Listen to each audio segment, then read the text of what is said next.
தமது அகத்தில் சில வேளை வினா ஒன்று எழும். இந்த சிருஷ்டியில் உள்ள எதனை நாம் அடைவது அசாத்தியம் என. இவ்வினாவானது சில வேளைகளில் எனது சிந்தனையிலும் எழும்.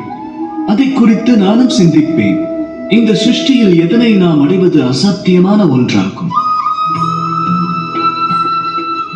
தனம்? இல்லை. கீர்த்தியா? இல்லை. கௌரவமா? இல்லை.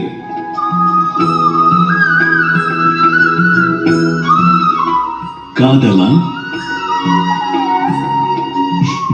இல்லை. எனில் இதை இவ்வுலகில் அடைவது அசாத்தியமான ஒன்றாகும்.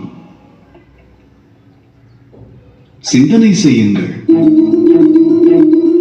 விடையானது நாமே நிகழ்த்தும் தவறுகளாகும், நம்மிடம் உள்ள குறைபாடுகளாகும். அது எவருக்கும் எட்டுவதில்லை. அது தெளிவாக புரிந்த பின்னரும் எவரும் அதை ஏற்றுக்கொள்ள சித்தமாக இருப்பதில்லை.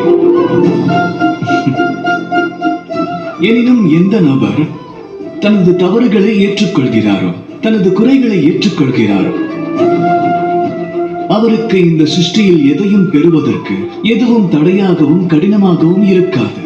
ஆகையால் ஆத்ம நம்பிக்கை என்பது அவசியமாகும். ஆக தம்மால் தவறு ஏதும் நேராதிருக்க முயற்சிக்க வேண்டும். ஆனாலும் கட்டுப்பாட்டை இழந்து சில வேளைகளில் ஏதேனும் தவறை நிகழ்த்திவிட்டாலும் அதை ஏற்றுக்கொள்ளுங்கள். திருத்திக் கொள்ள முயற்சி செய்தால் அனைவரின் வாழ்க்கையும் பேரானந்தம் கொண்ட வாழ்வாகிவிடும். ராதா ராதா.